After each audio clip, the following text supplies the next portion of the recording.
할렐루야. 오늘 또 예배로 만족하시는 행복한 성도 여러분 되시기를 바랍니다. 옆에 계신 성도님들과 축복의 인사를 하겠습니다. 예수는 그리스도이십니다. 그리스도는 인생 모든 문제의 해결자이십니다. 오늘은 부활주일입니다.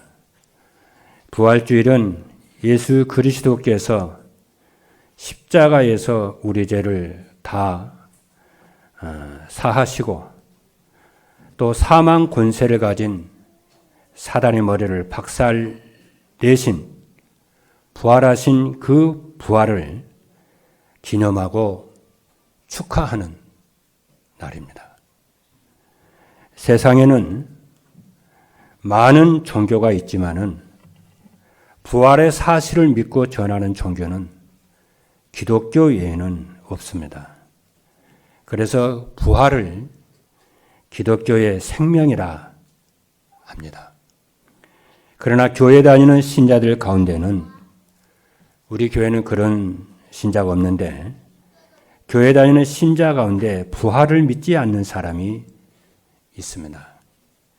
예수님의 부활을 믿지 않는 사람은 세상을 멸망시키는 사단을 이길 수가 없을 뿐만이 아니라 죽음에 대한 두려움을 벗어날 수가 없습니다. 그리고 그리스도의 부활을 믿지 않는 신자는 그의 믿음이 헛것이 되고 기도 응답이 없으며 세상에서 가장 불행한 불쌍한 사람이 된다고 성경은 말씀하고 있습니다. 오늘 메시지는 237 나라에 증거되어야 할 부활의 소식이라는 말씀입니다. 오늘 말씀을 통해서 그리스도의 부활을 믿을 뿐만이 아니라 여러분 자신의 부활도 믿고 부활하셔서 지금 이 자리에 함께 하시고 여러분의 인생 전체 가운데 동행하시는 부활의 주님과 함께 동행하시는 여러분 되기를 주님의 이름으로 축복합니다.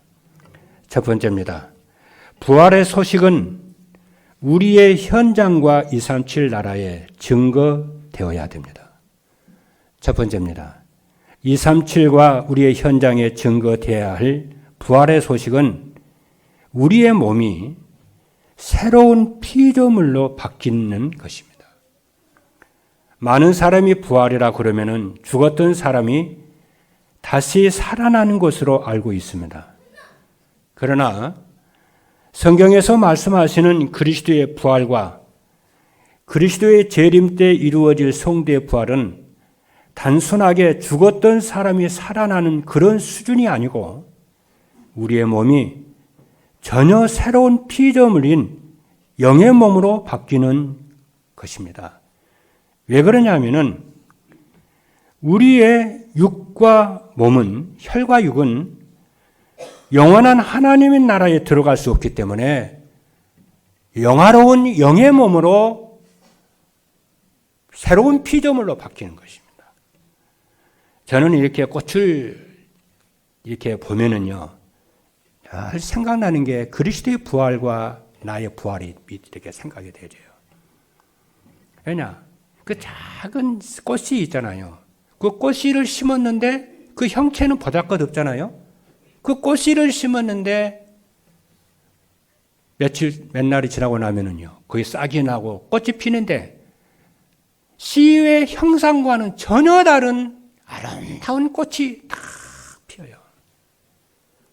이것이 우리의 부활이구나라는 그런 생각을 해요. 그리고 애벌레 있지 않습니까? 애벌레가 어느 날 갑자기 나비로 딱 바뀌어요. 이게 우리의 부활입니다. 고린도전서 15장에 보게 되면은 그걸 설명을 하고 있어요. 바울이. 그래서 부활이라고 하는 것은 단순하게 죽었던 사람이 살아나는 것이 아니고 전혀 새로운 피조물로 바뀌는 거예요. 그게 부활입니다. 영의 몸으로 바뀝니다. 그래서 고린도전서 15장 50절의 말씀을 보니까 형제들아 내가 이것을 말하노니 혈과 육은 하나님의 나라를 이어받을 수 없고 또한 썩는 것은 육체를 말을 하잖아요. 병들고 썩고 욕되고 이게 육체입니다. 그렇잖아요. 그래서 이 썩는 것은 썩지 아니할 것으로 썩지 아니할 거면 뭐겠습니까? 영이잖아요. 영의 몸으로 그렇잖아요. 영이면서도 또 보여요. 그러니까 영의 몸으로 썩지 아니할 것으로 다시 살아나고 우리도 변화될 것이다. 죽고 썩을 몸이 이게 우리 육체잖아요. 죽고 썩을 몸이 죽지 않고 썩지도 않는 몸으로 변화되는 것이 부활입니다. 고린도전서 15장 52절에 보게 되면은 나팔 소리가 나매 죽은 자들이 썩지 아니할 것으로 다시 살아나고 우리도 변화되리라. 나는 이게 그리스도께서 우리에게 약속하신 부활을 보면서 진짜 얼마나 아름답고 아쉬워요. 여성들이 이 눈에 이게 살이 처지면은 그거 성형하고 막 그러잖아요. 그리고 보톡스가 뭔가 막 맞고 막 그러잖아요. 이뻐지려고. 그러잖아요. 그리고 또 하얀 얼굴, 피부 색깔 유지하려고 관리하고 마사지하고 막 그러잖아요. 그런데 그게 나쁘다는 게 아니고, 그래, 저번에 더 젊어져 보려고 그러잖아요. 이게 인간의 욕심이고 인간의 욕망 아니겠습니까? 그런데 예수 그리스도께서 우리에게 약속하신 그 영광스러운 부활의 몸은 어떨까? 썩지도 않고 죽지도 않고 병들지도 안 하고 욕되지도 않고 영화롭고 영원하다는 얘기예요. 그것이 우리의 복음이요 구원인 줄로 믿으시기를 주님의 이름으로 축복합니다. 그래서 욕된 곳으로 심고 영광스러운 곳으로 다시 살아나며 그래요. 고린도전서 15장 42절에 보게 되면 죽은 자의 부활도 그와 같으리니 썩을 것으로 심고 썩지 아니할 것으로 다시 살아나며 욕된 것으로 심고 영광스러운 것으로 다시 살아나며 약한 것으로 심고 강한 것으로 다시 살아나며 그래서 이 부활의 소식은 우리 몸이 새로운 피조물로 바뀐다는 것입니다. 믿으시기를 주님의 이름으로 축복합니다. 두 번째입니다. 237 나라와 현장에 증거되어야 할 부활의 소식은 세상 모든 사람에게 가장 기쁜 소식입니다. 왜냐하면 세상의 모든 사람은 일평생 두려워하는 게 있어요. 그게 뭐냐면은 죽음을 두려워합니다. 일평생 두려워합니다. 세상 모든 사람들 죽음을 두려워합니다. 그래서 사단의 종 노릇하며 살아갑니다. 히브리서 2장 15절에 있는 말씀을 보니까 이렇게 말씀합니다. 또한 죽기를 무서워함으로 한평생 매어 종 노릇하는 모든 자들을 놓아주려 함이니. 하나님 우리를 구속하시고 부활의 축복을 주신 것은 이 죽음의 두려움에서 자유케 하려고 우리를 구원하신 줄로 믿고 또 그리스도께서 부활하신 줄로 믿습니다. 그런데 왜 사람들은 죽는 것을 그토록 두려워할까요? 죽음 뒤에 심판이 있기 때문에 두려워하는 것입니다. 히브리서 9장 27절 말씀을 보니까 한 번 죽는 것은 사람에게 정하신 것이요 후에는 심판이 있으리니 그래요. 모든 사람은 한 번 태어나면 죽습니다. 이 하나님이 정해 놓으신 법이요. 근데 그 죽음 후에는 반드시 심판이 있습니다.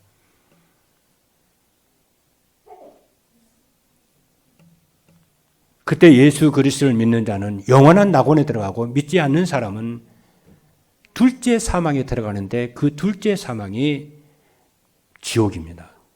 한 번 죽는 것은 사망이고 두 번째 사망이 있어요. 그게 지옥에 가는 거예요. 심판 후에. 백보자 심판 후에. 모든 사람들을 백보자 심판 앞에 하나님이 심판합니다. 그래서 사람들 죽은 후에 심판을 두려워하기 때문에 죽음을 두려워하는 것입니다.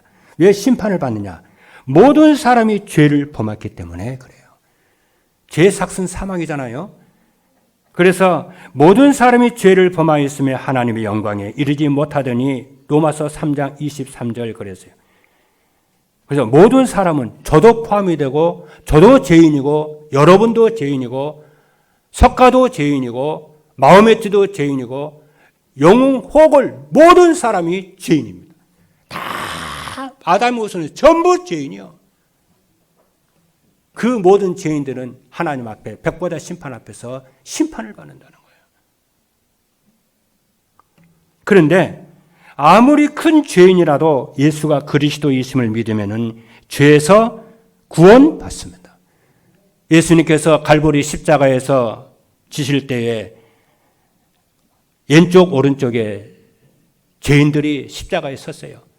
거기서 그 살인죄를 졌던 그 사람도 예수님을 믿으니까 네가 오늘 나와 함께 낙원에 있으리라 그랬잖아요. 그래서 로마서 8장 2절의 말씀을 보니까 생명의 성령의 법이 죄와 사망의 법에서 너를 해방하였습니다.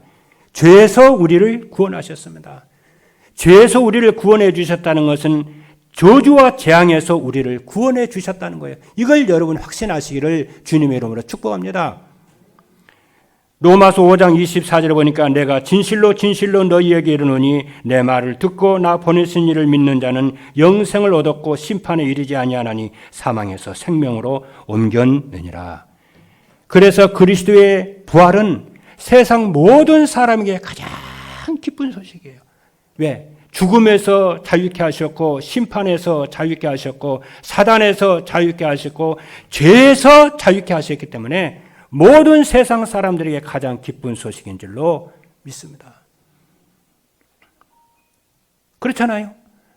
막 감옥에 이렇게 있다. 지금 우리 뭡니까? 우리 감옥에 지금 이명박 대통령이나 지금 박근혜 전 대통령 있잖아요. 대통령이 특별 사면에서 석방했다면 온 백성들이 기뻐하고 본인도 가족들 기뻐할 거 아니겠습니까? 제가 왜 그 얘기하냐? 우리를 우리 주 예수 그리스도로 말미암아 여러분과 저를 이 죄에서 사단에서 지옥 권세에서 우리를 해방하셨다는 거예요. 그래서 부활하신 거예요. 세 번째 뭐냐면은 237 나라에 증거되어야 할 부활의 소식은 기독교 복음과 설교의 핵심 내용입니다. 무엇이 복음이냐면은 그리스도의 십자가와 부활입니다. 여러분께서 우리 죄를 그리스도께서 십자가에서 대속하시고 부활하셔서 지금 우리와 함께 하시고 이 자리에 성삼위 하나님께서 임재하시는 줄로 믿으시기를 주님의 이름으로 축복합니다. 그래서 기독교의 설교의 핵심 내용이 무엇이냐면은 그리스도의 십자가와 그리스도의 부활입니다. 이게 전도의 핵심 내용입니다. 그렇죠? 그래서 복음의 핵심이 뭐냐면은 예수 그리스도의 십자가와 부활이에요. 그래서 로마서 1장 2절로 4절에 있는 말씀을 보니까 복음이 무엇인지 설명을 하고 있습니다. 이 복음은 그렇죠? 이 복음은 하나님이 선지자를 통하여 그의 아들에 관하여 성경에 미리 약속하신 것인데 그의 아들에 관하여 말하면은 육신으로는 다윗의 혈통에서 나셨고 성결의 영으로는 죽은 자 가운데서 부활하사 능력으로 하나님 아들로 인정되셨으니 이 복음은 우리 주 예수 그리스도의 그리스도시니라. 이 말이 아주 중요합니다. 그리스도는 아무 데서나 나오는 게 아니에요. 주님이 그랬어요. 말세에는 내가 그리스도다 하고 여기저기서 막 저 그리스도가 일어난다는 거예요. 그렇잖아요. 내가 그리스도라는 거야. 내가 재림주라는 거야. 여러분, 그런 말에 미혹되지 않게 되기를 주님으로 축복합니다. 그래서 성경은 예수 그리스도께서 오시기 수천 년 전부터 그가 어떤 혈통에서 나실 것을 예언을 하신 거예요. 그리고 어디에서 태어나실 것을 약속을 하신 거예요. 그 그리스도는 아브라함에게 약속하신 그 그리스도는 이 유대 이스라엘 베들레헴에서 나오겠다는 거야. 그리고 그 그리스도는 아브라함과 다윗의 자손에서 나오겠다는 거야. 그래서 로마서 1장 지금 말하잖아요.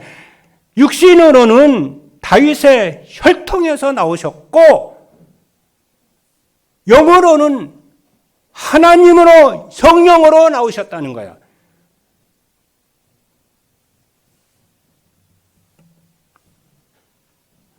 이 말 아주 중요해요.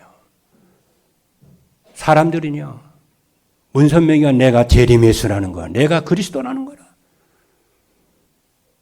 이만희가 내가 그리스도라는 거야.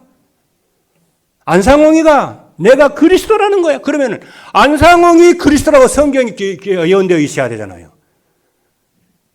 이만희가 그리스도라고 성경에 예언되어 있어야 되잖아요. 문선명이가 그리스도라고 성경에 예언되어 있어야 되잖아요. 문선명이는 다윗의 혈통으로 나셨다고 성경에 기록되어 있어야 되잖아요. 그렇죠. 이만희가 다윗의 혈통에서 베들레헴에서 났다고 그래 났습니까, 여러분?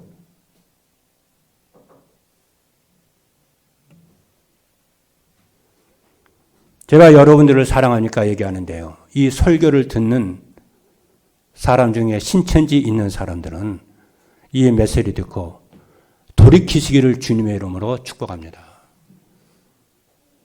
그리고 우리 성도 여러분들, 신천지에 다니는 사람들, 하나님의 교회에 다니는 사람들, 이런 말에 미혹되지 않게 되기를 주님의 이름으로 축복합니다. 그래서 설교 내용이 뭐냐? 예수가 그리스도다. 예수가 그리스도라는 거예요. 이만희가 그리스도 아닙니다. 그리고 그 그리스도가 십자가와 부활입니다. 우리가 성경 한번 찾아보겠습니다. 여러분 이게 중요하기 때문에 여러분 그거 찾아보겠습니다. 사도행전 2장입니다. 사도행전 2장에 있는 말씀을 보면은 같이 한번 찾아봐요. 사도행전 2장 22절입니다. 사도행전 2장 22절.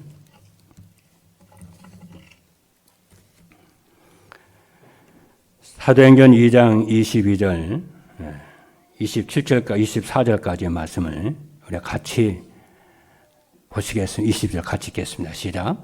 이스라엘 사람들아, 이 말을 들으라.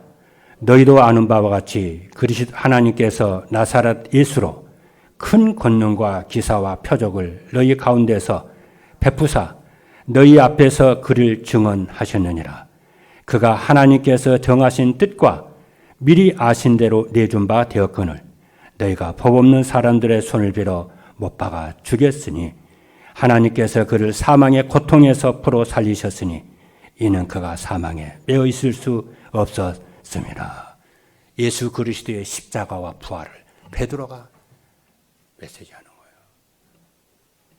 그리고 또 성경 한번 또 보겠습니다. 성경 말씀을 보게 되면 사도행전 17장 3절입니다. 사도행전 17장 3절에 있는 말씀을 보면은 같이 우리 한 목소리 읽겠습니다. 시작.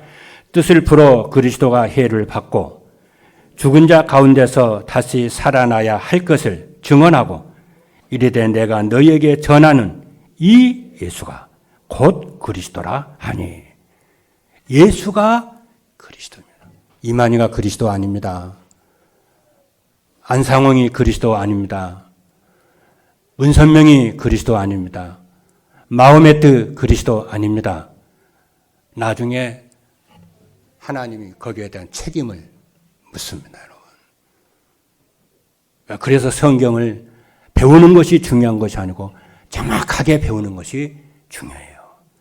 오늘 제가 한 말씀을 여러분 영원토록 기억하시기를 바랍니다. 왜 그러냐? 말세에는 여기저기에서 저 그리스도가 나타나서 내가 그리스도다, 내가 하나님이다. 많은 사람이 일어났는데 많은 사람이 그 말에 미혹된다고 그랬거든요.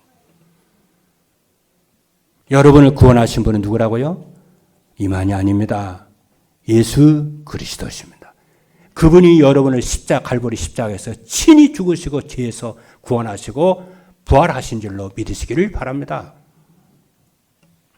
그래서 베드로와 사도 바울은 가는 데마다 예수의 십자가와 예수 부활을 말했고 이 그리스도가 예수라고 계속 얘기하는 것입니다. 두 번째입니다. 237 나라의 부활의 소식을 전달하려면 어떻게 해야 하느냐? 첫 번째입니다. 237 전도를 위한 응답의 현장에 축복을 누리며 살아야 돼요. 부활의 소식을 우리의 현장과 237 나라에 전달하려면 어떻게 하냐고요? 237 전도를 위한 응답의 현장에 축복을 누려야 돼요. 왜냐하면 금년에 하나님께서 우리에게 주신 언약의 말씀이 237 전도를 위한 응답의 현장입니다. 그러므로 현장과 237 나라의 부활의 소식을 전하려면 어떻게 해야 될까요? 237 전도를 위한 응답의 현장에 축복을 누려야 됩니다. 그러면은 237 전도를 위한 응답은 무엇이냐? 혼자 있을 때 하나님이 여러분과 함께 하시는 이뒤의 축복을 누리시기를 주님의 이름으로 축복합니다.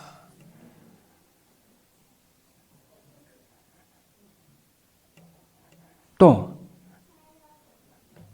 성도들과 이 구원의 축복을 누리는 거예요. 그리고 성도들과 함께 있을 때에 우리와 함께 하시는 임마누엘의 축복을 누리는 거예요. 그래서 모든 사람을 이해하고 수용하고 초월하고. 그리고 여러분이 현장의 일과 문제 속에서 여러분이 모든 것을 합력하여 선을 이루실 그 언약 붙잡고 이뒤에 축복 누리시는 여러분 되기를 주님으로 축복합니다. 그러면은 여러분의 그 현장에 하나님의 나라가 임하고 성령이 충만해서 놀라운 일이 벌어질 것입니다. 그리고 237 전도를 위한 현장의 축복은 뭐냐? 가정과 직장과 교회가 플랫폼이 되는 것입니다. 그래서 여러분의 가정과 직장과 직장에 하나님의 말씀이, 강단의 말씀이 흘러가도록 하십시오. 여러분의 가정에 기도의 역사가 기도가 되고 말씀이 흘러가는 여러분의 가정 현장이 되기를 주님으로 축복합니다. 그러면 어떻게 되냐? 여러분의 가정에 흑암이 무너지고 하나님의 나라가 이루어지고 여러분의 가정에 기도의 등불이 꺼지지 아니하도록 여러분 만드시길 바랍니다. 이렇게 237 전도를 위한 응답의 현장의 축복을 누리면 여러분의 현장과 237 나라의 부활의 소식이 전달되어졌을 줄로 믿습니다. 그리고 두 번째입니다. 237 전도를 위한 응답의 현장에 필요한 것이 무엇인지를 알아야 돼요. 여러분, 지금 현장에 있는 사람들에게 제일 필요한 것이 뭐라고 생각합니까? 돈일까요? 그럴 수 있겠죠.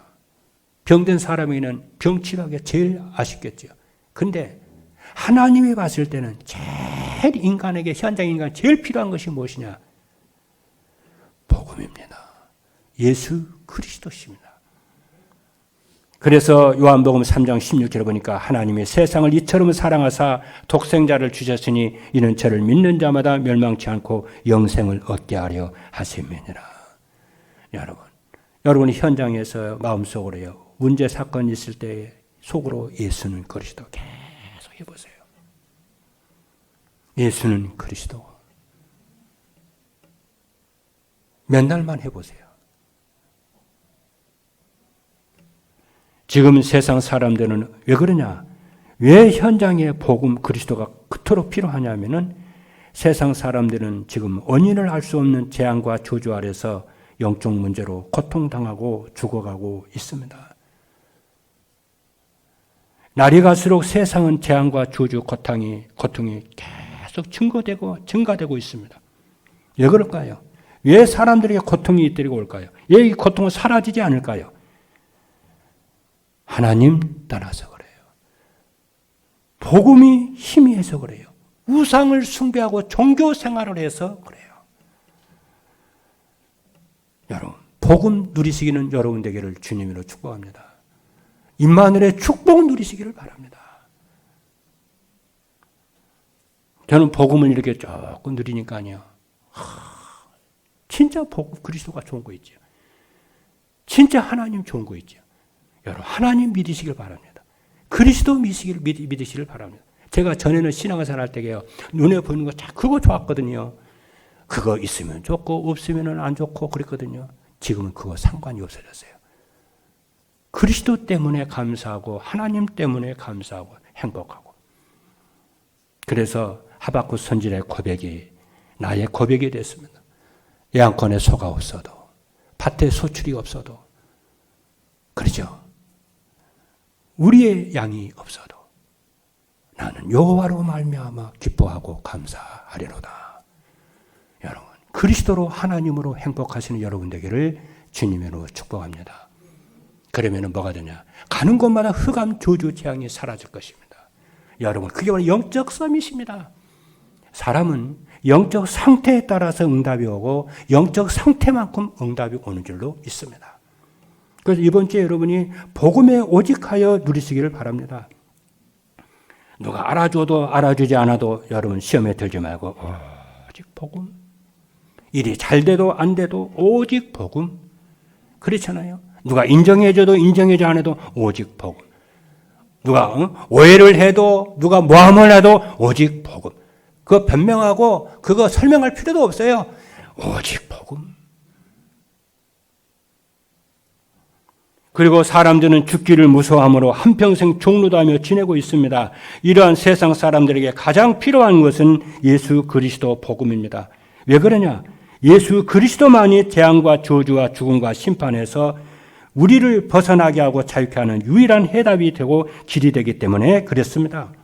그래서 요한복음 14장 6절의 말씀을 보니까 예수께서 이르시되 내가 곧 길이요 진리요 생명이니 나로 말미암지 않고는 아버지께로 올 자가 없느니라. 세 번째입니다. 그리스도께서 죽으셨다가 부활하셔야 할 이유를 알아야 됩니다. 여러분, 사도 바울의 이 전도 운동을 보면은 참 다릅니다. 우리는 보통 사람들은 예수는 그리스도 그거 얘기하잖아요. 그런데 바울은 그렇게 얘기하지 않았어요. 왜 예수가 죽어야 됐는가? 이유를 설명했어요. 그리고 왜 예수가 부활하셔야 했는가? 그 당위성을 얘기를 했어요. 여러분 알아야 되겠지요. 왜 나를 하나님이 죄에서 구원해 주셨을까? 왜 하나님이 나에게 그 영광스러운 부활을 약속하셨을까? 사도행전 17장 3절의 말씀을 보니까 사도 바울이 복음 얘기한 거 지금 말씀하는 거예요. 뜻을 풀어 그리스도가 해를 받고 죽은 자 가운데서 다시 살아야 할 것을 증언하고 이르되 내가 너희에게 전하는 이 예수가 그리스도 신이라. 왜 예수가 갈보리 십자가에 죽으신 줄 아십니까, 여러분?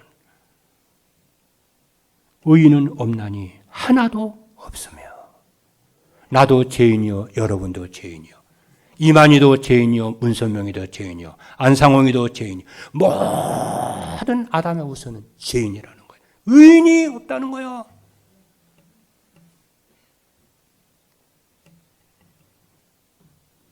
그래서 모든 사람이 죄를 범하였음에 하나님의 영광에 이르지 못하기 때문에 그런 거예요. 그리고 죄의 삭은 뭐라고요? 사망이니라. 사망은 두 번 있다고 그랬죠? 우리가 한 번 죽는 것이 첫 번째 사망이고 두 번째 사망은 지옥 가는 게 두 번째 사망이에요. 죄의 삭은 사망이라. 여러분 세상에서 죄를 지으면 어떻게 됩니까? 벌금을 내든지 사형원도 하잖아요. 그래서 예수님이 저와 여러분을 저주와 재앙과 이 사망에 건지시려고 주님이 십자가에서 대신 내가 죽어야 되는데 대신 죽으신 거예요. 형벌을 받은 거예요. 그래서 여러분이 예수 그리스도께서 나의 과거, 현재, 미래 죄를 다 용서하신 것을 믿는 여러분 되기를 주님의 이름으로 축복합니다. 그래서 구약 성경에는 이 사실을 믿도록 하기 위해서 사람이 죄를 지으면 사람이 죽어야 되잖아요.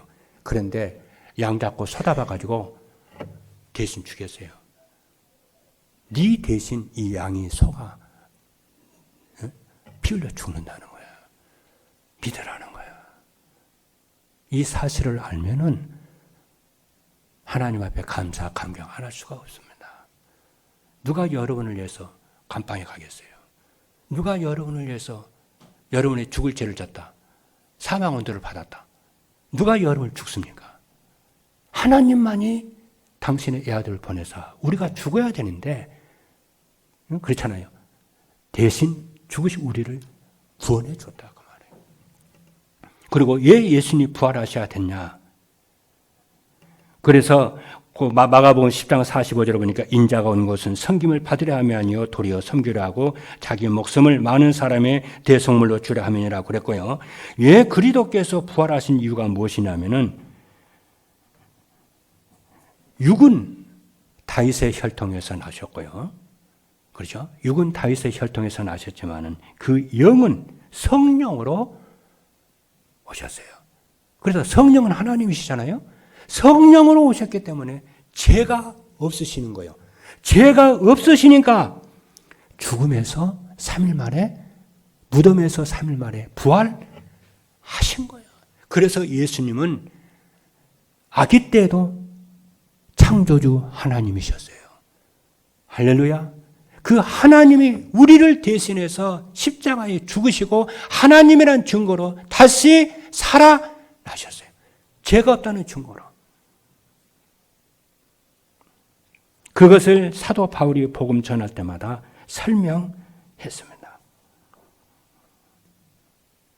그리고 여러분은 그 예수 그리스도로 말미암아 죄와 사망에서 여러분이 구원받았고, 또 여러분이 또 재림 때 새로운 피조물로 부활할 것을 약속을 붙잡으시기를 바랍니다. 그리고 지금 부활하신 그리스도께서, 그래서 우리가 그분이 부활하셨기 때문에 누구의 이름으로 기도해요? 예수 그리스도 이름으로 기도하는 거예요. 만약 그분이 죽었으면 예수 그리스도 이름으로 기도하면 응답이 없는 거예요. 그렇잖아요. 그래서 우리가 살아계시기 때문에 예수 그리스도의 이름으로 기도하면 기도 응답이, 당연히 기도 응답이 온 것이에요. 그래서 우리가 왜 예수님께 예배를 드립니까? 살아계신 하나님이시기 때문에, 하늘 보좌에 계시고 지금 이 자리에 성삼위 하나님으로 와 계시기 때문에 그분의 이름, 그분 성삼위 하나님께 예배를 드리는, 예수님 죽었으면 우리가 그분의 죽은 자에게 예배 드리면 되겠어요, 안 되겠어요? 정신 돕니다. 그렇잖아요. 여러분, 무덤에서 계속 절해 보세요. 머리 돕니다, 여러분. 어쩌다 한 번씩 가니까 안 좋지. 여러분, 이순신 장군이, 이게 뭡니까? 조선 선조 시대 때 죽었는, 살았어요, 죽었어요? 죽었잖아요. 예수님은 부활하셔서 살아나셔서 지금 하늘 보좌에 계시며 우리 이곳에 함께 하시고 여러분의 현장에 함께 하시는 줄로 믿으시기 바랍니다.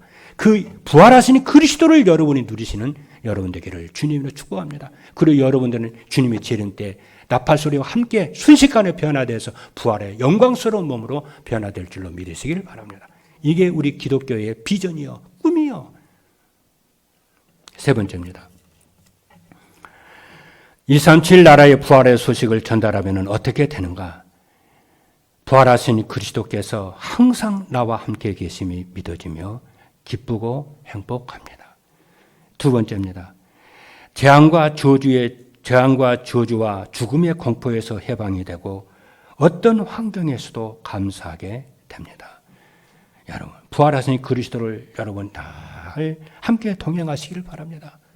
그리고 그분이 여러분이 받는 재앙과 저주, 죽음 공포에서 영원히 해방하신 줄로 믿으시길 바랍니다. 이 소식을 그래서 우리는 현장에 237 나라에 전달하는 거예요. 오늘 그래서 메시지를 주신 겁니다. 그리고 여러분의 세 번째, 그리고 여러분의 가정과 직장과 교회가 플랫폼이 되어서 전도가 되고 제자가 세워지기 위함입니다. 그래서 여러분, 이 부활한 237 나라에 증거해야 할 부활의 소식을 여러분이 이번 한 주간 동안 어디든지 무엇을 하든지 풍성하게 누리시는 여러분 되기를 바랍니다. 그래서 전도가 되고 제자가 세워져서 여러분 개인과 경제와 교회 미자립이 해결되어 세계 복음화에 주역에서 쓰임을 받는 모든 성도 여러분 되기를 주님의 이름으로 축복합니다. 기도하시겠습니다.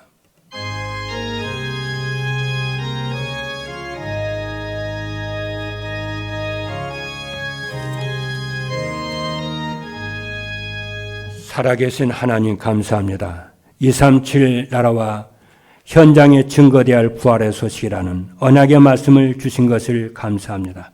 우리를 구원해 주신 것만도 감사한데, 하나님 자녀로 삼아 주신 것만도 감사한데, 우리에게 영광스러운 피조물로 아버지 하나님 부활의 약속을 허락하여 주신 것을 감사를 드립니다. 이 한 주간 동안 우리와 함께 하시는 임마누엘과 부활의 신앙을 가지고 모든 환경, 죽음, 아버지 하나님 저주 재앙을 이기고 승리하고 아버지의 자유해지도록 축복하여 주옵소서. 살아계신 예수 그리스도의 이름으로 축복하고 기도하옵나이다. 아멘.